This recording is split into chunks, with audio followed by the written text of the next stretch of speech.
Thank you, Lisa, and thank you, Gareth, and the committee for the invitation here today. I actually can't believe I'm standing here.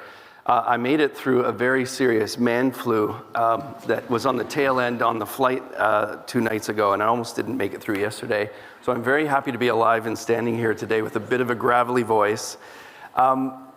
This is a profound moment. I was here 10 years ago speaking at SCAS 2016. And to see it still going strong like this is just incredible. So I'm just grateful to be here and share with you some of the things that we've been working on. And you know, I'm talking about innovation, but if I'm being honest, many of these ideas are stolen from Scotland and taken away to Canada to try there. So I came in 2018 and brought my family. We lived in Edinburgh for a year as a sabbatical. And that's when I was introduced to the Wildcat program and community first responders being such an integral part of the response here, and that is not the case in North America. So I'm just grateful for that experience and being able to learn from Scotland. You're punching well above your weight, and I have a lot of what I'm working on. You know, I have you to thank for that. So carry on. Today I want to explore one of the frontiers I think we have to address together that we need to work on some more, and that's the cardiac arrest that happens at home. So I'm going to talk to you about some ideas that we're working on in my team, but also some other ideas that are being worked on by other teams, and hopefully we can get at this problem better than we have in the past. So we've made incredible advances in addressing each of these links in the chain of survival over the last few decades. We've made more of the public aware about what cardiac arrest is. We've taught millions of people CPR around the world. We've developed public access programs and increased the number of defibrillators out in the community. And we've saved countless lives. And that is no small thing to look over, but here is the uncomfortable truth, is that where cardiac arrest occurs most often, the things that we need the most to happen in those first few moments of cardiac arrest are least accessible. Early recognition, early bystander CPR, and early AED use. Those are the hardest to access when the cardiac arrest happens in the home. And as we've heard already today, 70 to 80% of cardiac arrests that occur outside of a hospital happen in this setting, where these things are most difficult to achieve. And why is that home situation so difficult?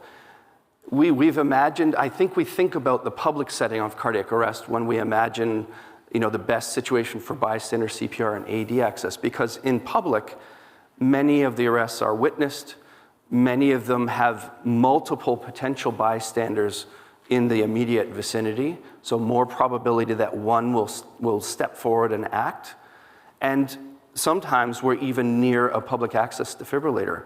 But in the home, there's often no bystanders or one bystander. That bystander is often elderly, often untrained, frightened, upset, and they have no access in most residential settings to an AED or defibrillator. So everything's working against us, and as a result, we know that people who have their cardiac arrest at home survive less often because they get less of those important links in the chain happening. So I think what I'd like to do with you today is go over some innovation targets, specifically having to do with the home cardiac arrest, talking about, can we detect cardiac arrest earlier in the home? Can we get more bystanders who are willing and trained into the home? And can we get earlier rhythm analysis and defibrillation in the home? I'm going to start with the problem of unwitnessed cardiac arrest. So in our Canadian data, up to 75% of people who arrest in the home are unwitnessed. And in our system right now, those people are lost. They're lost, they have no hope, because all of the things that we want to do for them depend on the system being activated, on the situation being recognized and triggering everything else that follows through 999. So we know that people who are unwitnessed have miserable outcomes. You know, less than 1.5% in our data survive if they've had an unwitnessed cardiac arrest. There's a group in Canada that in British Columbia that I work with who have taken this problem on. And they've started experimenting with something called photoplethysmography. And that is essentially the use of light to detect pulsatile blood flow in the finger or the hand or another piece of skin. And the idea is that they might be able to develop a device that uses this technology to detect pulselessness. But I'm not sure whether any of you are going to be willing to wear this thing around 24/7, sleep with it, work with it. And that's one of the challenges that they're facing. And before I go to the next issue, I wanted to talk about this rather creepy idea. Who has a smart speaker at home where you can ask them what the weather is or the news? Right. So there's a group of engineers who are actually working on using smart speakers and something called active sonar, where the device can send out sound waves that are outside of our range of hearing, but they can use the reflections from the room back to the device and actually detect respiratory and cardiac motion. And they can detect when there's a body in the room that has no movement as far as respirations and cardiac activity. So yes, a bit creepy, maybe. I'm not sure if you want that kind of surveillance happening in your bedroom, but just for you to know that there are people thinking about contactless sensors in the home that may be able to detect and arrest and activate things. How many people are wearing a smartwatch today? How many people are wearing a Google Pixel 3 or 4? No one yet. Uh-oh, Google, not doing well in Scotland. I was going to say, and I'm not sure if many of you are aware, but Google, building on the same technology that I mentioned for my colleagues in British Columbia, have developed a pulseless detection algorithm, and it has been fully implemented in the Google Pixel 3 and Pixel 4 watches. And even more has been activated such that if it detects pulselessness in you, it will automatically dial 999 and relay your location to the ambulance service. This technology has been developed. A man named Jacob Sunshine is an anesthetist in Seattle, and he worked with Google to develop an algorithm using occlusion of the arm and sort of simulation of a pulselessness situation with cardiac arrest. They inflate the blood pressure cuff, remove the pulse, and trained an algorithm to be able to detect that loss of pulse. And they've developed an algorithm where the watch is continuously monitoring with the photoplethysmography, the blue and the green light. If it detects no pulsatile flow in your wrist, then it escalates to alarm the user that it's checking the pulse with a vibration.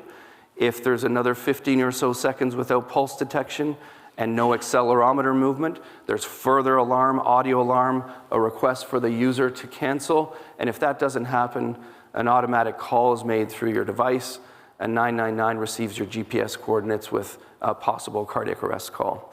I spoke with Shorty earlier, and he wasn't aware that any calls have actually gone through Scottish Ambulance Service, but these watches are out there. It's active in the United Kingdom and Canada, and I think we have lots to learn about whether there are too many false positives or whether this is actually has a potential to save lives. Just thinking about detection again, there's lots of work being done at the time of the 999 call. And unfortunately, there are a proportion of calls, 25% in one of our studies, identifying that cardiac arrest ultimately diagnosed when the paramedics arrive was not recognized during the 999 call. So the caller and the call taker didn't pick up that there was agonal breathing and pulselessness, and therefore didn't triage appropriately and didn't offer CPR instructions. There's groups working using AI agents, listening into the call alongside the call taker and flagging or alerting when the situation sounds like it might be cardiac arrest, so that we can decrease that delay to telephone CPR instruction. Really interesting study done with a group of Seattle and Scandinavian authors where they actually deployed this in a Scandinavian call center, had the AI listening to the calls alongside the human call taker, and what they found was fascinating. The AI agent was actually more sensitive at detecting cardiac arrest than the human, but this system was used as a flag, so it sort of held its hand up and said to the human call taker, hey, I think there's a cardiac arrest happening here. they found that the human ignored the AI. And so even though the AI did pick up more cardiac arrest, the human disagreed with it, chose to ignore it, and so it didn't actually change things on the ground. A lesson to us that technology is wonderful, but the computer-human interaction piece is essential. Let's talk briefly about getting bystanders into the home when cardiac arrest happens there. Out on the street, it's easy, lots of people, lots of potential, but in the home, we need to call them in. We did a study looking at the literature, and we found that apps supporting community volunteer dispatch to the scene, they have proliferated around the world. We found 25 different apps in 23 different countries, and what we learned was the heterogeneity, the differences in how the systems work, how volunteers are credentialed, whether they need to be trained before they join or whether they're trained as part of the program, whether they're asked to get a public access defibrillator or whether they're given their own. All of the details of the programs were wildly different. And we learned that if you've seen one community volunteer responder program, you've seen one community volunteer responder program. And I think that the devil is in the details as far as whether these things are effective. So we need to think about that as we go and look at all these different models, trying to figure out which is the most effective way to get people on scene. Pulse Point is the American-Canadian Good SAM equivalent, and we're running a randomized controlled trial, randomizing at the moment of the 999 call to whether the system sends an activation or not. And I know that sounds crazy because we all assume that these things work, but that's not the case.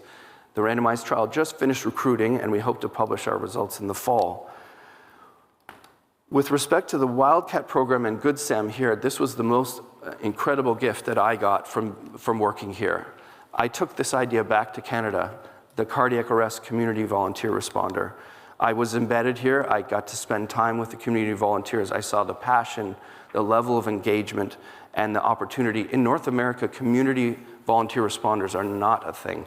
They are not routine. In fact, we think we're the first program in all of Canada to attempt this kind of thing. We stole the idea from Scotland. We rebranded it Neighbors Saving Neighbors. We developed it with some changes that were important for our local setting, and we deployed it after. So I returned home from here, worked on that, got buy-in, and then implemented it.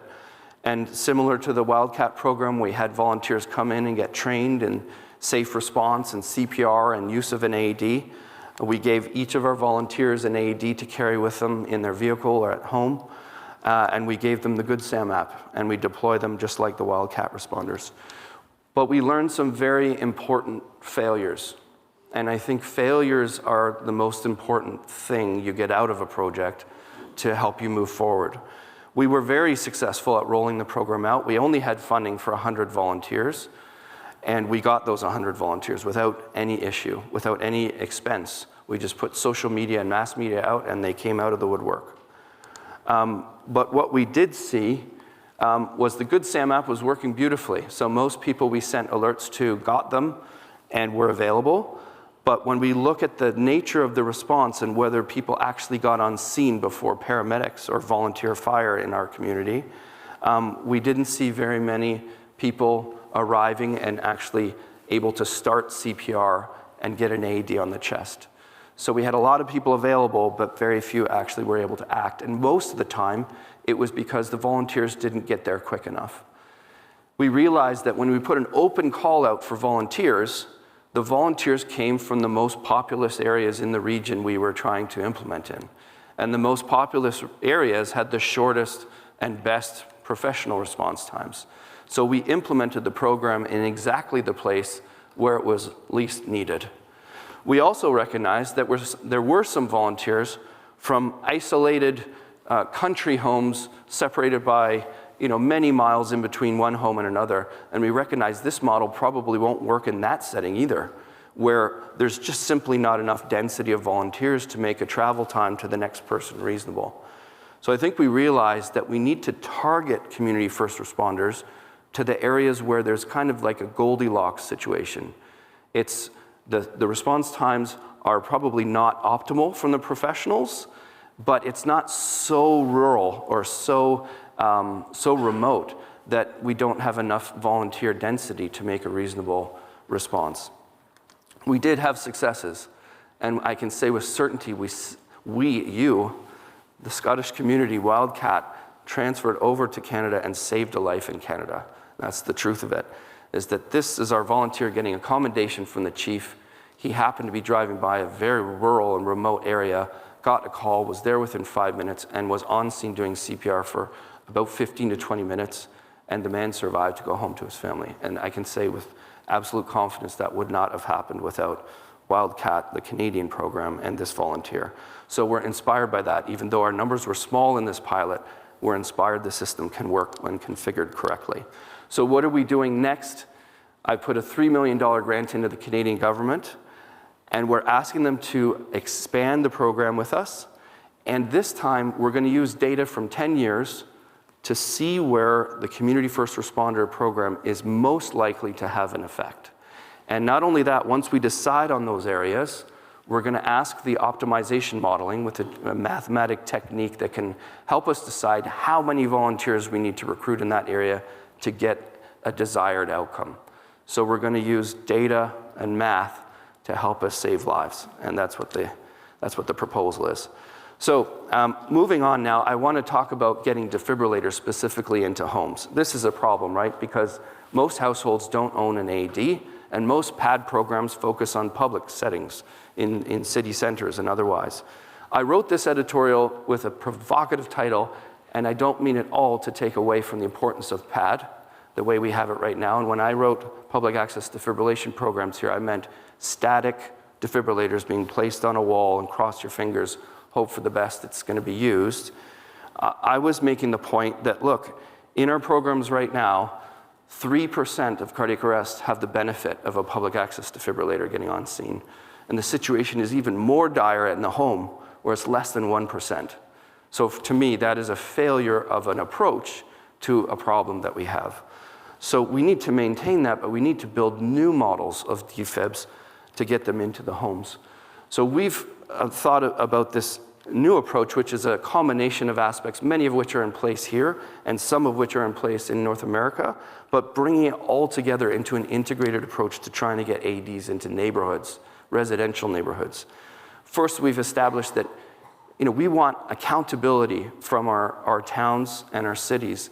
Somebody's got to be accountable for this, like they are with fire hydrants and fire safety. Somebody has to take this on as their job and responsibility, and we're trying to arrange that regionally so that someone has an overview of where the AEDs are and where they need to go. So step 2 here is establishing just knowledge of where your AEDs are and where they aren't, developing registry, and making sure that with that registry, once you know where the AEDs are, then you use evidence and data to show you where the next AEDs should go, so that you provide coverage where cardiac arrest is most likely to happen in neighborhoods. We then want to deploy outdoor 24/7 accessible AEDs in neighborhoods so that they're not behind locked doors and they're visible public safety assets like fire hydrants. And we want them to be placed in a way that they're accessible. This is the one that we've prototyped, this model in my neighborhood, and that's on the outside of my house. So all my neighbors know where it is, and it's connected to our 999 in such a way that when they have an arrest within my neighborhood, that cabinet lights up and alarms, so it's more visible when it's required by one of the neighbors. And importantly, the 999 call taker can instruct anyone on the phone to go to the nearest neighborhood AED. And the key piece here, which I think can really take us forward, is that all of my neighbors have the PulsePoint AED app, and they have subscribed to their local neighborhood AED, and they get alerted when one of our neighbors has a cardiac arrest being managed through 999. The cabinet flashes, the neighbors go to my house, get it off the outside of the house and go in. And that happened several months ago. I was called to one of my neighbors' houses, and I took the AED from the outside of my house after being notified on my app. So I think there's lots of opportunity there to use technology and community partnerships to work on this. The last topic I just wanted to touch on with you is the incredible advances in AED technology that give us an opportunity to think not about public access defibrillation, which is important, but about personal access defibrillation. So instead of thinking about these as organizational assets or public things, the technology advances are giving us an idea to think about personal AEDs, like we buy smoke detectors and fire extinguishers for our homes. Maybe the technology will progress to allow us to buy them for AEDs for our homes as well. This is an American company that's, I think, touched down in the UK now, making the Elliott. This is a very small, lightweight, compact, 150 joule biphasic defibrillator for roughly $400 or $500 US. This is another one, Avive, another US company, much more expensive, but really marketed towards the home rather than public settings. And then this company is a sad story. I used to be the chief medical officer for this company. The company is tanked, but the device has survived, and I hope it carries on with another company. This is called the CellAid. It's a single-use defibrillator. I have one in my bag. It's about the size of a large chocolate bar, and it was selling here for somewhere between 360 pounds, I think. But the concept was what attracted me work with the company. Single-use, lightweight, fits in the inside pocket of your jacket or in your backpack. Again, getting away from the fact that AEDs are sort of professional devices and really they're consumer devices. I'll leave you with one thought about technology. So we've talked about things that might be able to get us bystanders, defibrillation in the homes where most cardiac arrests happen. This is laughable at the moment, but not so laughable. The idea of humanoid robots potentially helping us in the home. I'm not sure that anybody here is ready to purchase a Tesla humanoid robot, but this is the Optimus robot from Tesla. They are right now reconfiguring their Texas factory to make less cars, and they're getting ready to produce 1 million of these next year, and with goals of producing 10 million over the next 3 or 4 years. Now that's a Mr. Musk statement, so we can't hold him to it. Don't know if that'll happen. But it opens up some really, really interesting ideas. And just last week, I contacted my Ingenuity labs at Queen's University, a bunch of engineers and AI specialists in robotics, and I said, let's just dabble with this idea and see if we can work on machine vision to detect a collapsed human. Let's see if we can work on the basic mechanics of a humanoid robot, maybe doing chest compressions. You can imagine a future where maybe our robots might get us a cup of tea, and when they come back and find us on the ground, they can maybe do some chest compressions and defibrillate us with their hands while calling for EMS. So lots of opportunity to think about things. I'm not the only one who's thought about this. I got this off the internet. It's an Israeli company that has but one page. There's nothing to click on here, but there's an Israeli company that's actually working on this as their prime topic of concern. I'll leave you with that. And just sort of to summarize, I think this is the new frontier, is getting into the home. And I think if we can crack a few of those really difficult aspects of home cardiac arrest, we can make a humongous impact on the bottom line survival of cardiac arrest in our communities. Thank you so much. And again, thank you for the invitation.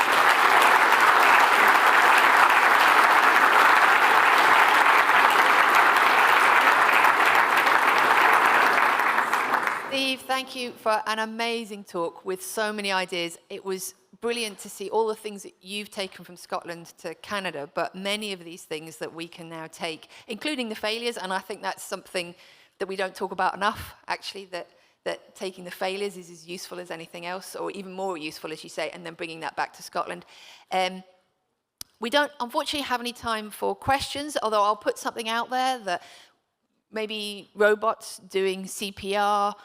We've got AI now, involved in everything. Do you think one day we might be having robots up here chairing SCAS and giving the presentations? That's a scary idea, isn't it? Well, there's the big surprise. I am a robot.